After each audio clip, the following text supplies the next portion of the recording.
Well, good to see y'all and to recognize most of these names. That's awesome. Now I feel like I'm truly understanding of our our community here. We are recording this, so no worries if you don't want to have your camera on. But there will be a time at the end. Hopefully we'll finish in good time and I'll pause the recording. So if you wanted to ask questions verbally or want to be a little bit more interactive, there will be opportunity for that as well. How's it going, Mel? It's going good. Hope it's all going good for you too. Oh yeah, just really busy.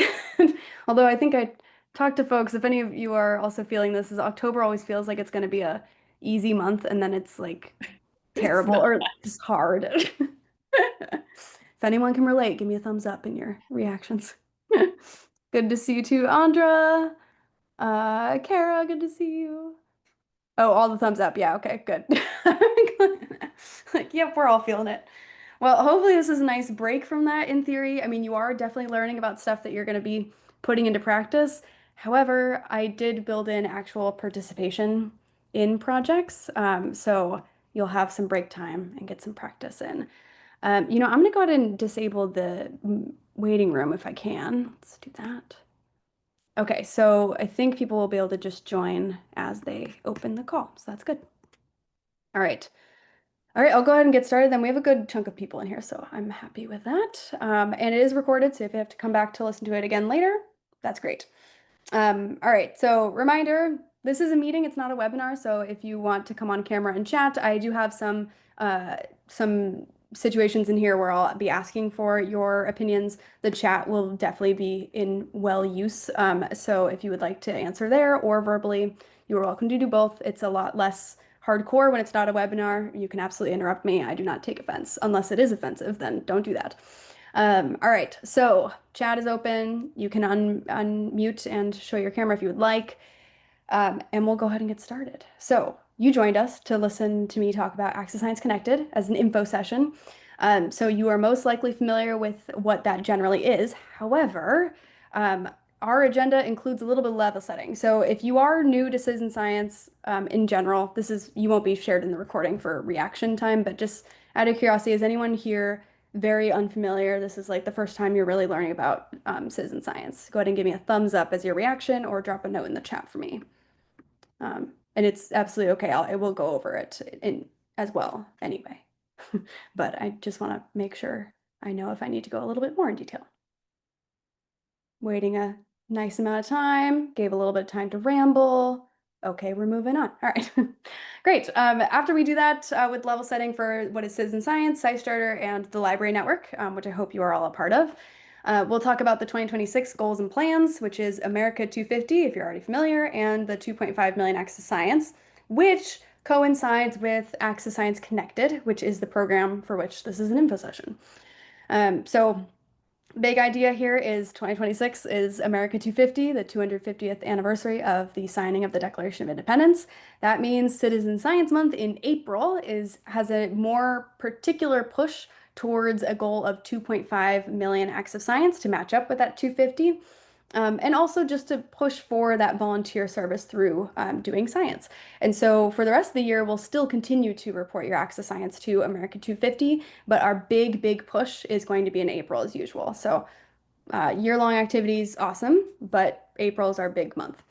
So, and I'll slow down through this as well when we get to the actual topics. So we are going to actually do a project today because part of this is about making sure that you feel ready to do an event called Access Science Connected and sit in on it.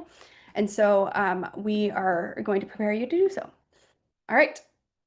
Citizen science. Many of you could probably define this for me. Essentially, it's a collaboration. It's a global movement that enables people from all walks of life to contribute to real research in collaboration with scientists. So we are partners of the citizen scientists, or sorry, we're partners of the scientists as citizen scientists, or just volunteers, participants, whatever you'd like to call yourself. You can do this from any time and anywhere. There's a multitude of synonyms and like related words, so participatory research, neighborhood science, civic science, crowdsourcing. I skipped over community science there just as a reminder of community science does have an original definition being within the environmental justice community. So to be clear, that often does not involve the scientists from the beginning, but will involve them later on once there is data and storytelling developed by the communities first. But you are absolutely welcome to use any of these words as it applies to your community or what they're most comfortable with. Which is also why we've used the term acts of science. So I'll get back to that in a moment here. SciStarter. If you're not on SciStarter already, this is like your one-stop shop for beginners and for everyone who is using this as a facilitator too, using citizen science as a facilitator. So go-to resource for volunteers, the scientists as well, facilitators, and researchers. We help develop research on the industry of citizen science. And you can create a free account at that link that Roland just dropped in the chat. You can also see it on the page. But why would you do so? You can find and save projects with an account. You can find events. You can promote your own events. You can add events to the calendar. You can take free trainings, which I'll talk more about later as well at the very end. You can create lists of projects. So if you wanted to bookmark a list on your desktop computers at your library, your users could easily click on one and find a set of projects that you recommend specifically, which I love that idea. It's great for teachers as well. You can also track your impact through contributions over time. What does this mean? It just means that every time you contribute to a project, if it's an affiliate, which is a special subset of projects that have partnerships with us, it just means that you can see how much you do. This is especially important if you're trying to track volunteer hours or validate volunteer hours is probably a better way to say it because it's not based on hours, it's based on your contributions. So in my point of view, it's definitely more impactful than just saying hours. You could do one thing for an hour and it's great and all, but being able to say that you submitted classifications for 80 images of mouse brain vessels, blood vessels, that would be even more impressive, right? And then participate in live events like this one. We're happy to have you here. All right, last part of level setting. The Citizen and Community Science Library Network is a large network, and we want you to be a part of it if you're not already. So this is our #1 way to get in touch with you about Access Science Connected. If you are not a library, you are welcome to join anyway. We will mark you on the map if you are a library and you permit us to do so. But it is also just signing up for the newsletter so you can make sure you know what facilitators are getting. So if you belong to a museum, some other group that does facilitation of STEM and citizen science activities, it's a really great place to, or a really great collection of information to receive, even if you don't, if the library word does not apply to you. That's okay too. All right. So quick Yeah. question for level setting on that. So are you suggesting people sign up if they're part of an organization that's kind of like informal education or as individuals? Oh, great question. So there's a couple answers to that, and this also applies to those who are libraries. If you are not the decision maker at your library per se, so signing yourself up for a network and then putting a dot on the map, I've had a couple of folks ask me about like, well, I can't actually put our dot in the map. Oh, Alicia, I'm gonna mute you. Okay, please stay on mute unless you have a thought to share, because I think there might be an issue with the audio overlay. Um, Okay. Train of thought was lost. Something about, oh, right. Okay. So if you have the ability to say, yes, I want my library on the map or I want my organization on the map, totally. If you feel like you're not the right person to make that call or you need to ask permission from someone already that you already are aware of, then you can skip that part and just sign on as an individual. Yeah. Does that help? Hopefully. Okay. Cool. Yeah. So individuals, museums, organizations, all the above. They're all great. Okay. All right. So moving on, let me know if you do have questions. You can interrupt like that, or you can send a link in, or something in the chat, etc. So, because none of us seem to be unfamiliar with citizen science, I do want to check how much we've been involved in the past. So if you want to write in the chat, if you want to raise your hand to speak, since there's a lot of us and I'm asking one giant question, I will pick on you instead of having you interrupt. But does anyone want to share what they currently participate in as far as citizen science goes? This might be you're a participant of citizen science only. That's great. Maybe you're an ambassador. Maybe you're entirely new, but you've like looked into it a little bit, or you run citizen science projects at your library. What does this look like for you? If you want to share, you can raise your hand. You can also write in the chat. I'll wait a moment as we look through the folks. And if you don't want to participate, that's fine too. All right, I see stuff in the chat. Personally, Exoplanet Watch, yay! Thanks, Kara. And then, Oh, is it Kara or Kara, by the way? I've seen your name quite a bit, so I want to make sure I'm saying it right. Programs often Kira. on. Kara, okay, cool, Kara. Personally, Explain Watch library programs often on around science and space. Awesome. Okay, so not too much Sis and science specific yet, I'm assuming. Participate. I'm also an ambassador, learning the ropes. Awesome. I've been a participant for a couple years, have run events at the library, and am an ambassador. Andra, superstar. I've run some citizen science programs at the library over the summer. Thank you, Julia. Awesome. Was it a part of the summer reading program by chance? Yes, awesome. Terry developing a citizen science program to launch in January. Awesome. That's great. I want to hear more. If you want to share more, feel free to specify, type, and such, or any questions you might have. Citizen science programs for Girl Scouts, totally. Still learning, awesome. Participating in a sub-project biodiversity in Michigan. Awesome. Focused on species IDs. That's great. So maybe that might be through like iNaturalist, for example, and identifying the different species that are most common and such. Grace? Yes, okay, awesome. Yeah, sounds familiar. I love doing that. Just going through and testing my knowledge of species. All right, so that's good news. I'm going to go ahead and move us forward, but I'm glad we're all on a generic level of we know it, we are experts, we are familiar-ish, we're trying to learn more. So, April and 2026. We are running into a year that's going to be kind of crazy, or at least it's going to be a big deal. And so, if you're already planning things for America 250, for example, that is awesome. We're trying to level up that involvement. So, giving you more options on how to include more programming in America 250 and double dip into the science sphere. So, what is to be heard about that, or what is to be learned, is that America 250, Anniversary of America, includes a program called America Gives, which is meant to be the largest volunteer effort ever in American history. And so this is a great thing because SciStarter is actually an official partner of America Gives. And so your participation through SciStarter, as long as it's verifiable, so through affiliate projects and like telling us and reporting, etc., all of that type of activity that happens, if you are participating in citizen science through us, we will include it in America 250. And so all that lovely volunteer effort will be included in all your audience members. Easy as that. You won't have to do anything special other than let us know, right? And so to celebrate, in addition to that, our biggest month of the year is April. And so to celebrate and commemorate the America 250 year, we are also aiming for 2.5 million acts of science in April, which is what I mentioned at the very start. So we're trying to make history, one act of science at a time, because this is absolutely volunteer work. You can describe it as such instead of citizen science if you'd like. It is volunteering for science. That really is what it is. And if you want to learn more, we have a citizensciencemonth.org website. It is under construction right now, so I have another site on the next page that might be more helpful to you as well. All right, any questions before I move on? Also, hi, new friends who have joined if I didn't say hello before. Okay. Oh, and I am seeing in the chat we're creating a water quality watch program to go along with our Living Loop Lab expedition that launches in November next year. Whoa. That's really cool. Starting land-based first with a kickoff in Punta Gorda, Florida in January. Wow, that's really incredible, Terry. I'm excited to hear more. Depending on how like keyed in it is with like submitting citizen science like data, so whatever projects you might be connected to, I'd love to learn more because that would make for an awesome blog post, by the way, to share your story.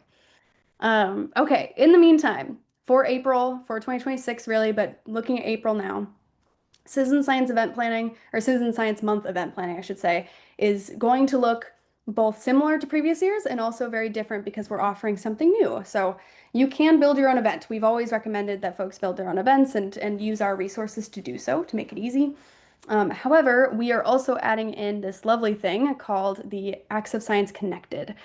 This is a nationwide program, so it has a lot of different time zones to work through, but it is events that are already being hosted by SciStarter members. So, for example, myself and project leaders will be online together during a Zoom call that you can tap into to make things a lot easier. So, if you are thinking about doing your own event, developing your own, or you're thinking about Access Science Connected, which is what this info session is for, I'm just curious how you're feeling right now about if you are planning separately to do your own things, if you're only planning to do Access Science Connected, or if you're not sure yet and you're maybe exploring both. Feel free to drop it in the chat in the meantime, just so I know where your heads are at. Exploring both. Awesome. Thanks for the quick reply. And then I will keep moving, but please share if this is, even if you need the next two slides in order to make a decision about this question. Awesome. Okay.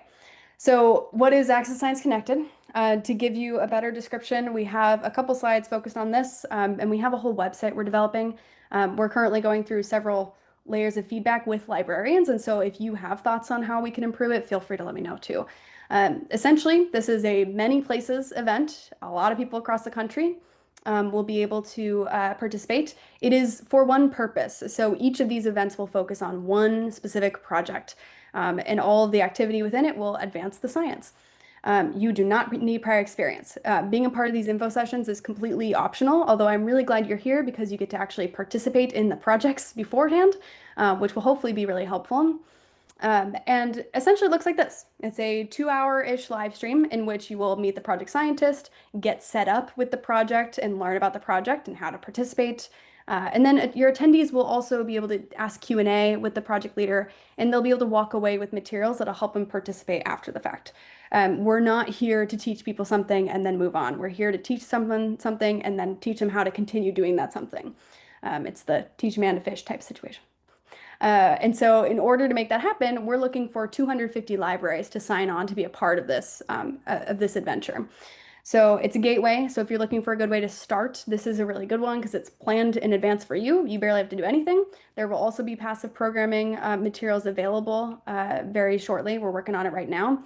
It's just a really light way to join as someone who may not be super experienced as well. So you can learn alongside your people, your audience members, excuse me.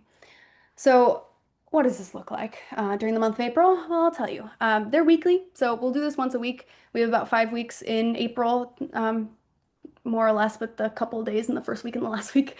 So we're doing one on April 2nd, right before Easter. So if you're concerned about that timing, just note that that's during the week instead, so we can make sure we can cover people who might have weekend plans. We have April 10th, which is a Friday. We just changed that one, so if you were already familiar with this process, be aware that we said they're subject to change and we mean it. So things have been adjusting a little bit. And then event number 3 is an online game to help accelerate research on Alzheimer's, which is a fan favorite called Stall Catchers. That is the only project that is absolutely confirmed. The other ones are tentative. We will be doing Do NASA Science for both week 1 and week 5, but the projects themselves are not fully confirmed, so forewarning about that too.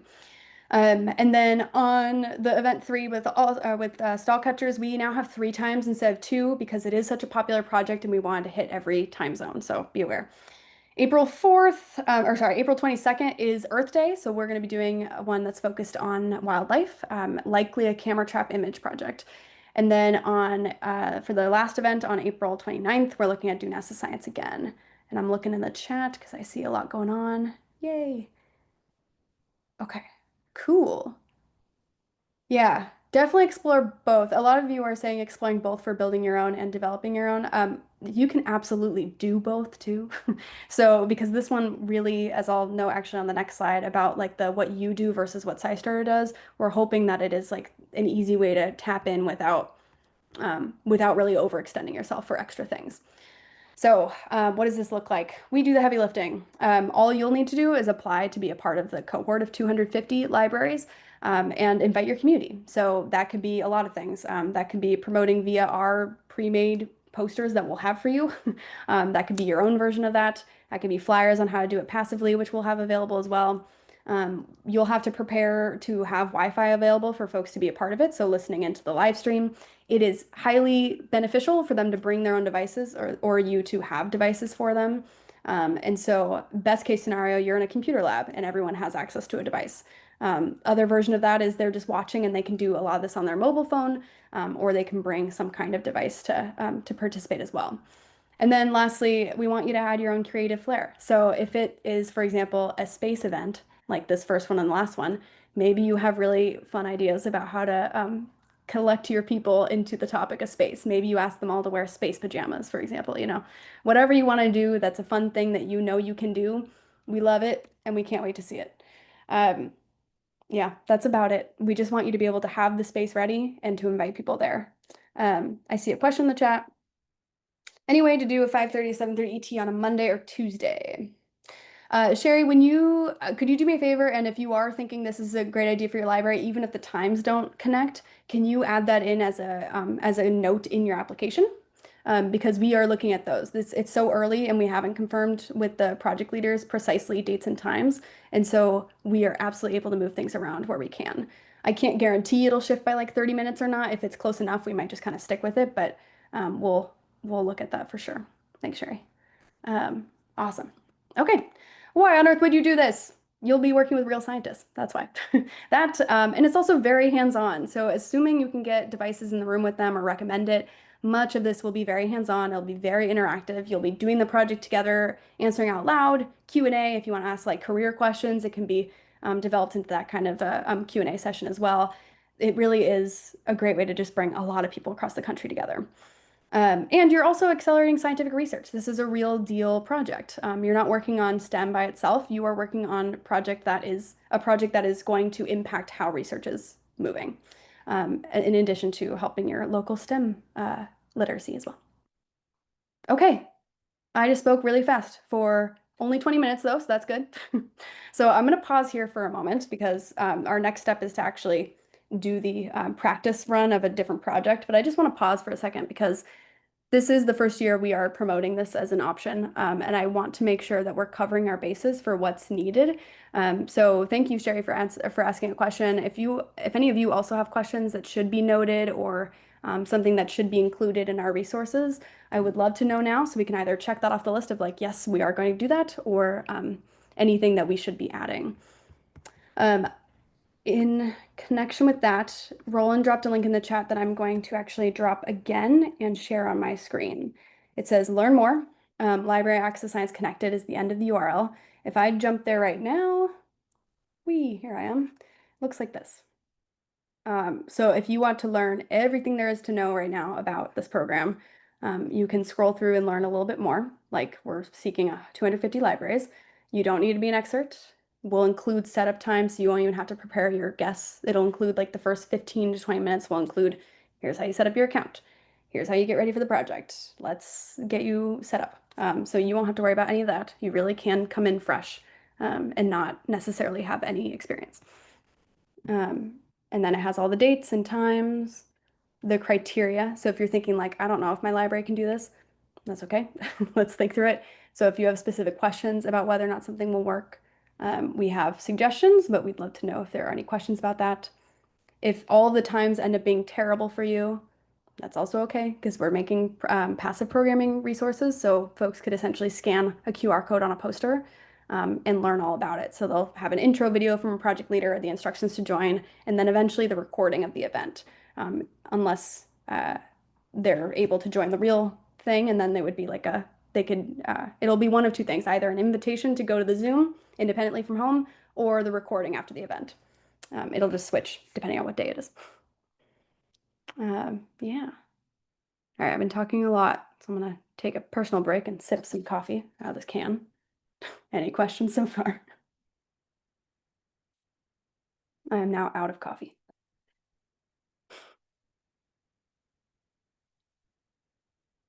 If there's any fun questions, like guess how much coffee I had today, feel free to share that too. Can you go over the basic outline of what will happen during the 2-hour event? Yeah, okay, sure. I might ad lib it a little bit because we will have a resource that will share these things. But actually, I'll just stop my share for a minute. Okay. Yeah, so an outline of this would be as such. So everyone's coming in, they're welcome in. You bring them into a room that has seats for them, ready for them, either devices or you're recommending they have theirs out. There's a set of instructions available sent to you and also demonstrated on the screen for the first 15 or so minutes. So it's like a soft entrance. After that, we have the project leader online with us, so we will invite them in, explain what is this project, where did it come from, why is it important, what do you hope to gain from your volunteers, anything that's of interest to kind of get a good general idea of what the project is. And then we'll learn how to do the project. So they will walk you through, or I will walk you through, depending on how we're switching things up. Depends on the project leader. They will either ask me to demonstrate or they'll do it for you, where we will set everyone up. So I'll start in as a new user, log in through my SciStarter account, go to that project, and then from there, we'll either, there's a couple options too that I actually want to share with you with our demonstration, but there are leaderboards in some of these. And so in some cases, we'll be signing up for a leaderboard too, so you can see your active participation during this event, which would be really cool. Not all these projects have the same system though, so I'm going to test one out with you all today, and see how it goes. The After that point, we're doing a lot of practice. As we are learning, we're just practicing together. So you're doing the same thing that's happening on the screen. Once we've done that for a little bit of time, we'll switch to Q&A and like passive participation. So you can keep moving as an independent person. We'll probably keep working on the screen as well, and intermittently turn off the screen share and such to have conversations through the Q&A. The best case scenario is that we're doing a lot of work. And so it's kind of like a hackathon of sorts, a megathon where people are doing as much as humanly possible. And so the goal is to get a lot of access science done. But we understand that that's 2 hours, and so there are breaks needed. And so having that conversation, that Q&A should hopefully push us through the end. At the very end, we'll share how to continue. So assuming everyone is signing up for their own accounts, we have specific instructions and takeaways. So we'll send you like flyer materials that'll be a takeaway document for them to walk away with to continue. And then we would highly recommend that you do more of that. And maybe it's not hosted by us, but like if you just want to have a day where everyone comes back to work on it, that'd be cool. So that's kind of up to you. We're hopeful that we can give some advice based on what you plan to do, for other libraries as well. That's a general. Again, we will have a set description of like what a sample agenda will look like. We have one tentatively, but it's really, I'd rather wait until it's actually complete. Is there an age recommendation? Yes. There's two parts to this question. For one, citizen science is theoretically available to all ages, but understand that submitting data requires you to be able to collect data and understand what you're doing, right? And so we highly recommend 13 and older is what these are designed for, because they're going to be the most capable of working on this. If you'd like to invite families, though, I think that's totally fine, especially if you have like other connected activities, like if we're doing something about wildlife, if you have coloring pages and such, like we can mix some activities into the same room to entertain all types, right? Because it is very true that we work with a lot of youth services folks, and I don't want to disclude them or exclude them in any way, right? So it's for contributing real data, 13 and up is pretty much the recommendation, especially since 13 and up is also the threshold for having accounts. You can, however, which this is a great opening for this, if you're thinking to yourself, I don't want everyone to have to be forced to sign up for an account, I totally get it. That makes a lot of sense to me. You can have them sign up for their own accounts if they want to or if they're willing to. Another option too is you can have a set of like ghost accounts, like library specific accounts, library member 1 through 25, however many can fit in the room, right? Um, and you'd give them specific sign-in instructions. So they do belong to your library as participants. But if they want to continue on their own later on, they'll have either an option through you of like, I will only participate at this library using this code, whatever you want to do there. Or we just recommend like, okay, great, you practiced. Now you have to do the setup at home, and here's the instructions. And that'll be included in the follow-up activity too. Yeah. Extended answer. Thanks for the question, Nicole. Okay. Any other questions? Actually, can Oh I yeah. ask you one? Just since I seem to be asking a lot of the questions. Love it. Can I apply as our Girl Scout council? Like, because I'm not a library, but like this is Yeah. something that we could definitely, I could host an event and do it. But we're not a library. Yeah. Oh yeah. I mean, so the 250 libraries thing, you might be like excluded from that title in general, but that doesn't actually mean anything to you. You can absolutely apply. We're hoping this will be available to everyone, at some point, and it is available currently to everyone. We're promoting it primarily to libraries now, simply because that is where all of our efforts are at this moment. Like our organization is very heavily focused on our library network right now based on, I mean, literally grant situations and stuff. So it's like it's open call for libraries first, but technically everyone, yeah. Yeah. So the 250 libraries will be a library group, and then everyone else will be included, but not necessarily labeled there. I had the same question. We do, however, want to have like a map with like where all these events are happening. So we'll still add you that map and everything too. There's really no difference, for you, truly. I had the same question. I work at a state nature preserve, but we're always trying to host. Yeah, absolutely. Please do sign up. And Go ahead and write, or I guess there are answers or questions in there that specify what's your organization. We didn't write like name your library. I think we say organization. So just be clear about where that is or what that is. And then if you have any comments about specific requirements because of that, feel free to add it in the comments too. Yeah. We're doing really great on time too. So thank you for handling my very rapid speaking. Oh, good question. Do you know when you'll be able to confirm the dates and times? Um, to be very honest, no. Although we're trying to confirm the exact projects and therefore times will be highly likely by the end of next week. I can't guarantee that though. Um, so I would hope by the end of October we'll be able to say these are official. The session is over at the end of the hour. You're welcome to drop off when you need to, of course, but we'll be practicing a project that will likely be included. So if you want to practice in advance, this is your shot to do so as well. Okay, I'm going to switch to that then. If there are more questions, I'll just keep an eye on the chat to make sure I see those. And then ooh, my screen just changed. Okay, cool. All right.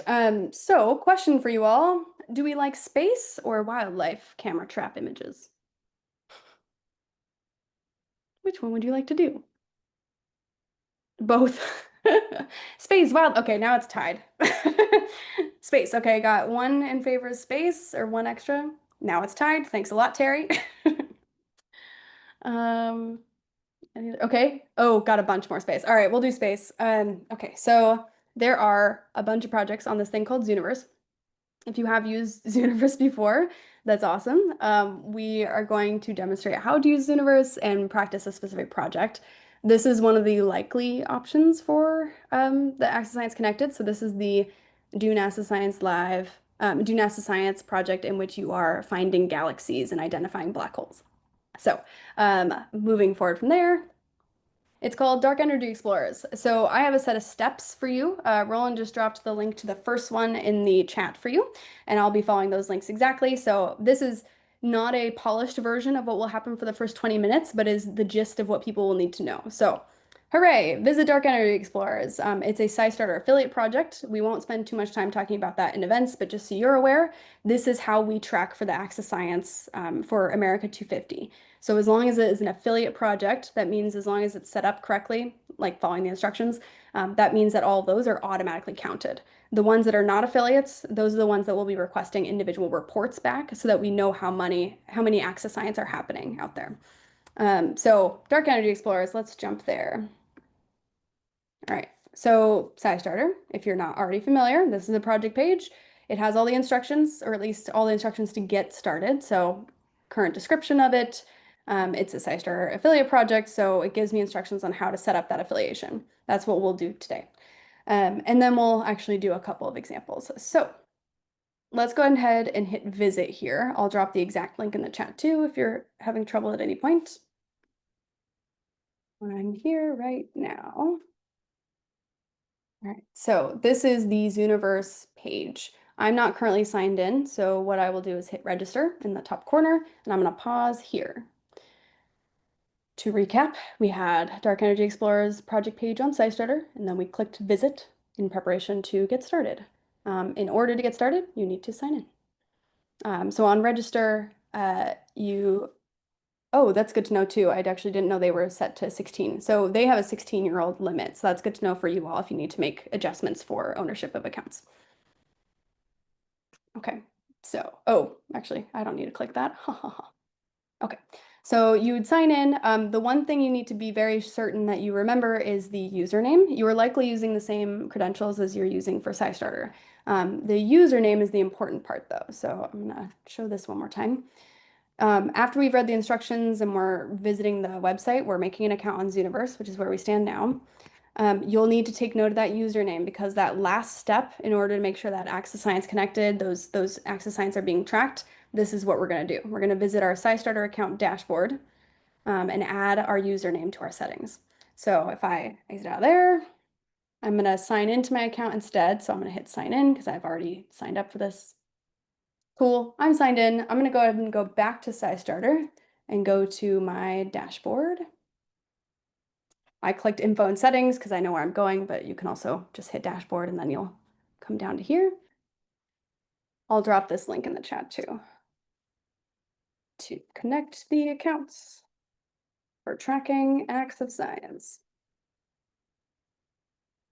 All right, so from here, I'm just gonna scroll down all the way to here. Affiliation integration. You can also control F for Zooniverse and it will pop up, which is very handy. And I have my Zooniverse username right there. So whatever I added here as my username, EC Giles there, I add it here. You can also do this for iNaturalist, by the way. Fun fact. All right, any questions? Again, you're experiencing the non-polished version of this. So if you have suggestions for how to make it very polished for your audiences, feel free to also critique. Happy to hear it. Okay, sounds like we're all on task, or at least pretending to be, so that's great. And I will jump back here. All right, so once that's done, like your iNaturalist, or excuse me, your Zooniverse username is in your SciStarter account, you are golden, you can then start the project. Now, I'm gonna basically click on fishing for real galaxies in a sea of, whatever it said, in a sea of noise. So the big idea behind dark energy explorers is we're looking for galaxies. We're looking for galaxies. Sometimes other things will happen where we find black holes. It's super cool. The way Zooniverse works is that it gives you a tutorial before you get started. So on my screen, which is what you're hopefully looking at, which let me check real fast. Yeah, it's a little far away, so let me make it bigger. Okay. So you're always given a tutorial. If you've never seen this page before, it'll pop up automatically for you. I've done Dark Energy Explorers and therefore it just shows up when I ask to see it. And so I have to learn how to participate. It's been a while, so I'm going to do a quick review. It goes on a general description. So in the case of doing this event during the Access Science Connected events, we'll have the project leader with us. And so we may or may not go through this. They might explain all of it for us. So big ideas here is we're searching for this, which is the dark energy and the faraway galaxies.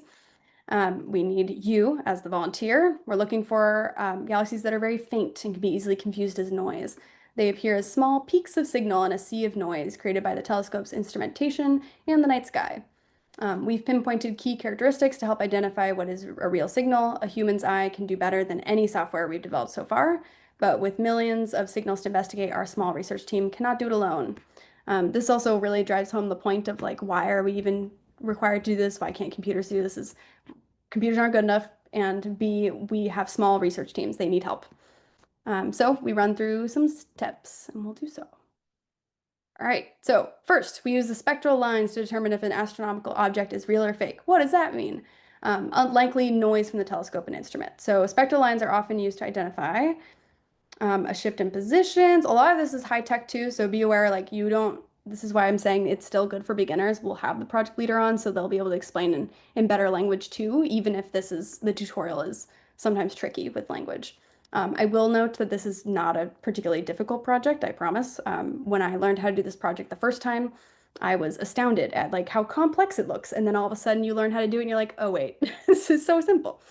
So for stress of time, I'm going to jump to this. So this is one of the images of the spectral lines that we see down here. Oh, come on. And so when we're looking at this one on the side, we can see a very similar shape is where it's a very dramatic curve up. And then in addition, we're also looking at these little dots, the blue dots, to also track other noise issues. So we see a correspondence of lines over here a little bit, but we also have some outliers that are sitting in random spots. All right, cool. Moving on. Next, we spot real galaxies using the top left images, the black and colored boxes. So it's here. Okay, on the left-hand side, so the rainbow boxes. These are showing the fiber images from our telescope. They appear as small black dots of signal in a sea of noise. Those are the galaxies we want to catch. So my learning of this involved saying like we're looking for a very definite dot, a very extreme dot, where you can actually identify there is a strong definition of a black dot in this sea of noise.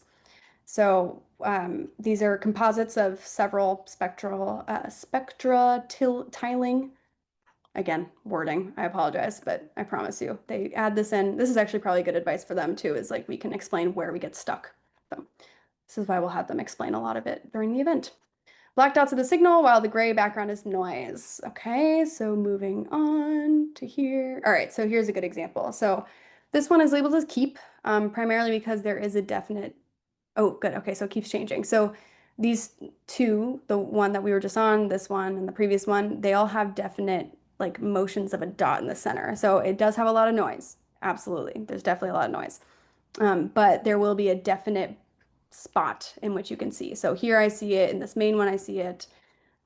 This one is probably one of the trickier ones because we do see a definite one in the blue box, but it doesn't look super great in the other ones, right? So we have to be careful to look at all of these different imaging in their own silo. So we see, is this strong information? Is this strong information? Is this strong information, etc. All right, I'm gonna move on from here to the next one. Okay. Black holes also exist. They're real objects. This is why or here is what they look like so you don't confuse them with a bad detection. Black hole.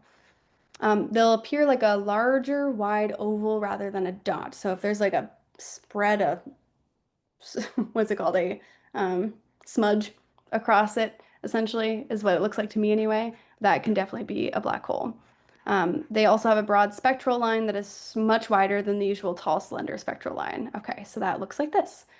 So it's wider, which means instead of that sharp hill, that like high altitude shift, it's more curvy at the top. It's a nice hill.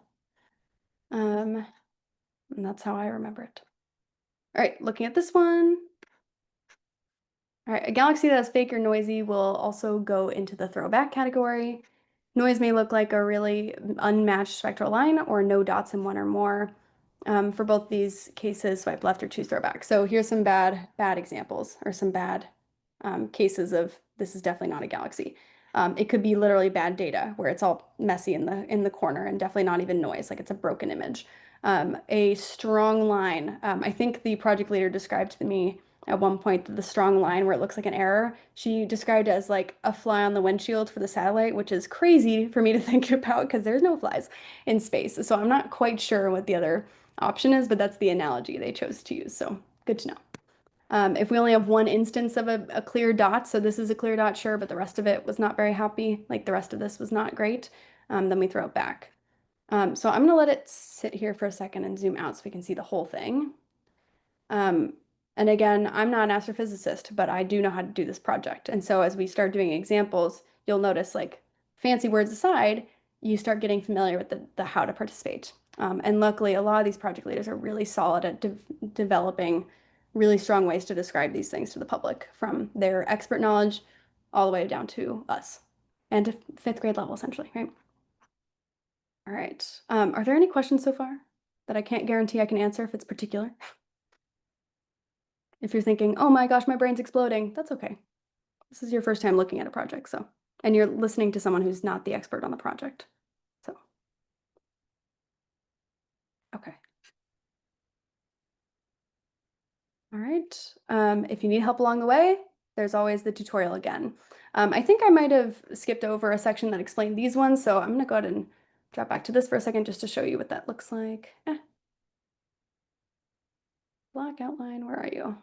All right, so you'll notice too on these right-hand sided ones, there's these images, like the zoomed in image in the middle one is farther back out. The farther back out one, we're looking for a consistent dot, and then same thing up here is to like, okay, is it a consistent dot or is it a mesh of stuff? And then this bottom one, same deal. Again, looking for a dot, honestly. If we can find a strong dot, that is great news. And the strong dot does not look crazy. So these keep ones are really good to look through. I often come back to the tutorial just to see the keep ones and the don't keep ones, just to like kind of align my brain again of like, okay, what should this spectral line look like? It should be dramatic, not too many outliers.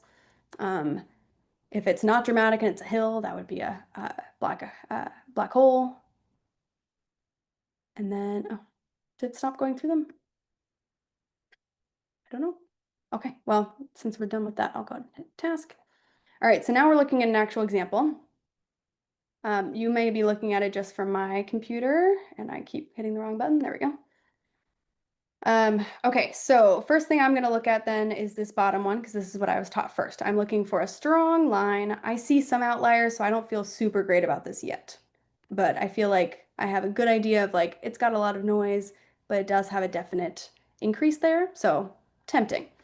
Now I'm going to look up at this section on the far left-hand side, the rainbow boxes, as well as this box here, and I'm going to see, do I see a strong dot? I feel like I see a strong dot in the main one, the black outline. The other ones are a little tougher, so there's some bad data here, and then I can't see definite dots in this section, unfortunately. So I'm gonna look over here. I've got a strong dot right here, and one, but maybe two, a secondary thing over here, which might be a little confusing. And then over here I see a dot. This one's not all that confusing from the rest of them, they're far away, but this feels pretty strong. So this is kind of a mixed bag. I'm not sure. I could go either way because this is strong, but there's a random outlier. This is strong, but there's not super strong evidence here. This is strong, but there's some extra stuff there. And then this one feels pretty strong. So, any opinions on here before I make my totally not expert opinion? Keep, says Sherry. Okay. Yeah. Oh, also, thank you for phrasing it that way. Keep versus throw away. The whole point of this is we're getting rid of the stuff that scientists should not be looking at. So I love that, making sure we're saying keep versus throw away. This is not necessarily a galaxy, right? Like we're doing our best to determine if it is. But that is a really good way to keep framing it in our brains. Is like, should we keep this? Should these scientists look at this? Versus this is trash. Get rid of it. Okay. And note, we are not the only ones to answer this. I'm sure you already know this, but they don't trust us as non-astrophysicists. They do ask multiple people to look at this. It's not just me making this decision. But Sherry, I agree. Let's keep it. All right, I'm gonna hit done. There is an option to done and talk. So at any point, if we're like, oh, this is terrible, I have no idea what to do, we can hit done and talk and say, I'm complaining because I don't know what to do here and it's confusing. Corroboration is important. Amen. Thank you, Grace. Awesome. All right, let's look at the next one. So, ooh, I have my answer already. Oh, except for that. Ooh, okay. So I'm gonna look at this first, the spectral line thing. It looks pretty legit to me. It's a little freaky, like they've got a lot going on, but like looks pretty okay. If I look over at this section, I have a clear dot there, clear dot here, clearish dot there, then it becomes a little muddled. Over here, see some interesting stuff here. They're highlighting a section that I'm surprised by looking at this, but that's okay. And then if I look down at this is at the edge of where the telescope is looking because it's blocked off by non-noise, but just nothingness. But that looks like a clear thing to me. So how do we feel about this one? Any thoughts? Maybe we'll find a black hole today too. All right. Thanks, Sherry. Thanks, Kelsey. Thanks, Kara. Thanks, Andra. Awesome. Yeah, I totally agree. Let's keep it. Keep. All right. Oh. Any thoughts on this one already? This one's got some interesting things going on. I think there might be a beehive in space, which might either mean we found aliens or trash. Anyone think we should not throw this away? I think right now we should throw it away. It's got all kinds of garbage. You got some weird hexagonal things going on, which might be related to a telescope error. We've got like threads of lines in a pattern, which does not happen in space. I guess unless you count where we make patterns out of or like into constellations, but yeah, no clear spot. Yeah, exactly, Sherry. All right, let's go ahead and throw that back and hit done. All right. Ooh. All right, so because I look at these spectral lines first, my brain is going to, that's crazy and not very high peaked, but it does look wider. So we might still want to consider it uh, for a black hole. But does it fulfill any of the other needs for a black hole? No, says Sherry. All right, who agrees or disagrees? You didn't think you'd be doing astrophysics today, folks. Welcome to the big leagues. You're welcome to take any of my jokes and repeat them during your Access Science Connected events, by the way. I'll probably say them anyway. All right, no corroboration, no thoughts. All right, well, I do agree with Sherry. I think this is too low, and it's not really it's not a black hole because it's got too much going on in different spots, so it's not really a clear thick edge at the top. The hill is not convincing to me. And then for the dots here, I'm not feeling great about them. You could kind of see one here, but it also looks pretty noisy and not consistent. And then over here again, it's just not very consistent. This is the only piece that makes me a little nervous, but because there's other sections here, like there's another big dot here, it doesn't feel very concise either. So I'm gonna go ahead and throw back. Again, if I'm wrong, that's okay. All the people in your room in April who are doing this activity, you can assuage their concern and say, think you're wrong? That's okay. Don't worry about it. All right, I'm looking at the next one. I feel like these are either getting harder or we're getting more, or I'm getting more consistent about like, I want this to be a galaxy. Where is it? I can already tell from being down here, this is pretty messy. So one thing I can also look at too is some examples of throwbacks. Throwbacks.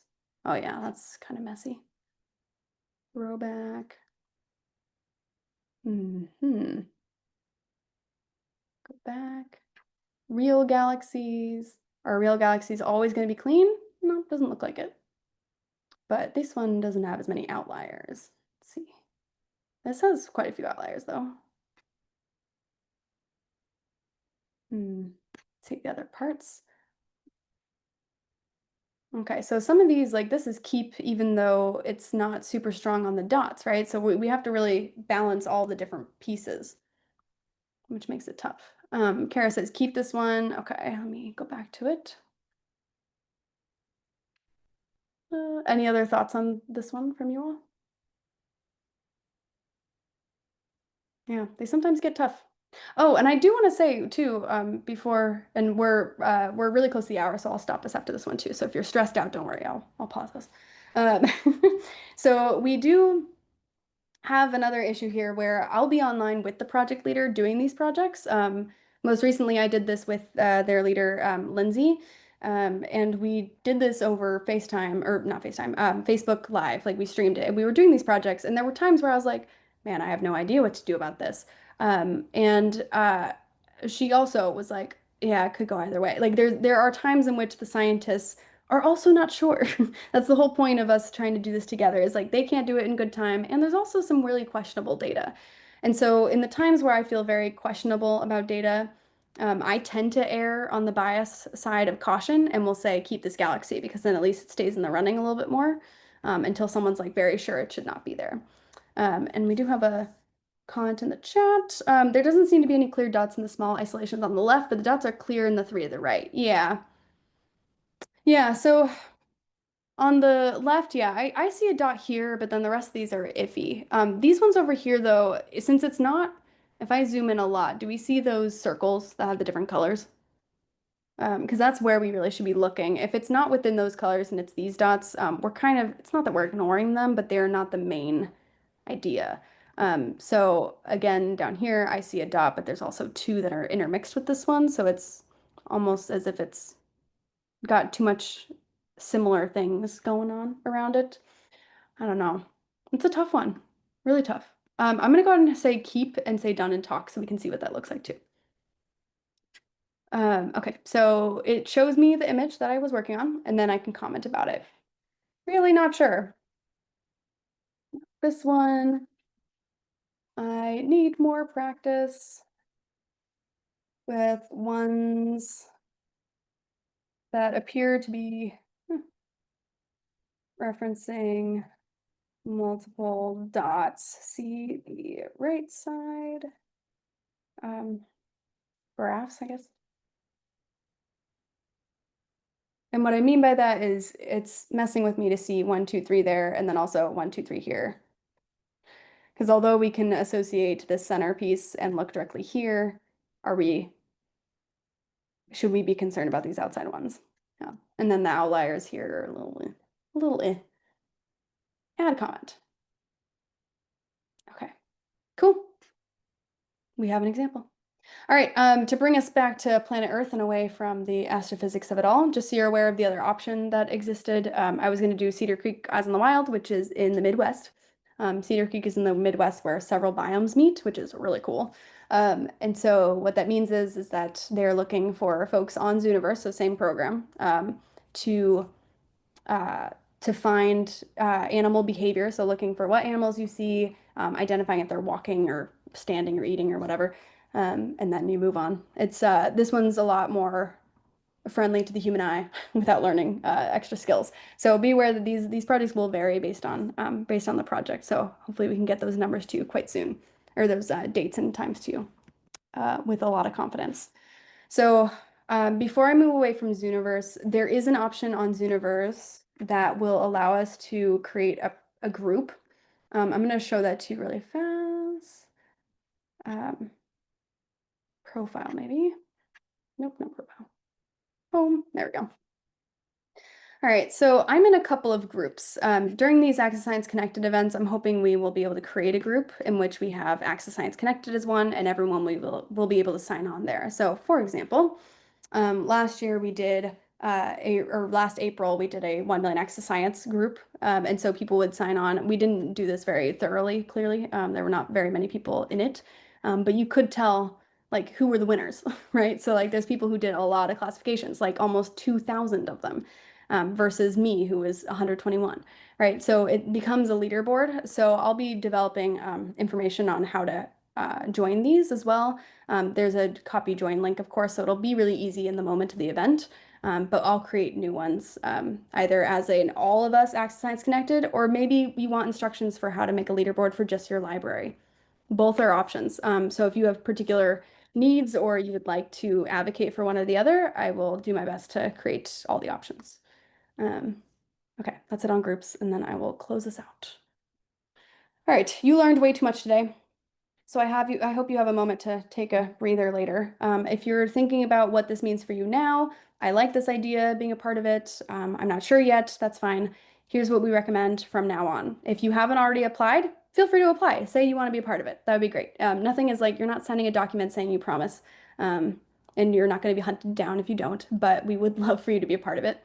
In the meantime, you can also help your library staff get familiar, or your colleagues in general get familiar with citizen science to get some support for this from your team. So we have a Foundations of Citizen Science training. We have one specific for libraries as well, which would be really helpful.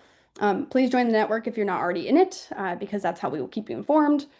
We have another one of these info sessions. I'll do a different project then, possibly stall catchers, during that event, and that'll be on November 18th.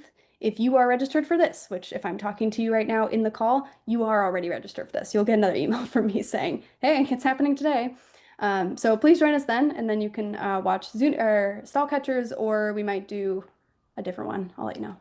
And then we just want you to practice. So if you loved that project, awesome, keep doing it. If you thought that was really annoying, feel free to do a different one. Pick a different one. We recommend a couple of them. So stall catchers for one in preparation for next month, and it will definitely be one of the projects in April. Lunar Melt is a new NASA project we're hoping to have for one of these weeks, hopefully either the first week or the last week. And then we definitely recommend Zooniverse projects because we are definitely going to use at least one of those for this Access Science Connected. It's just a little unclear which one we're going to be doing. Maybe Dark Energy Explorers, maybe the Cedar Creek, maybe others. And we dropped a couple examples in the chat too for you to use. So Zooniverse, that link will take you to all the options. All right, that's it. My throat hurts, so I'm going to pause. If you have any questions, I'm still happy to answer them. And feel free to shoot us an email anytime. I will drop our email in the chat for you as well. info@SciStarters.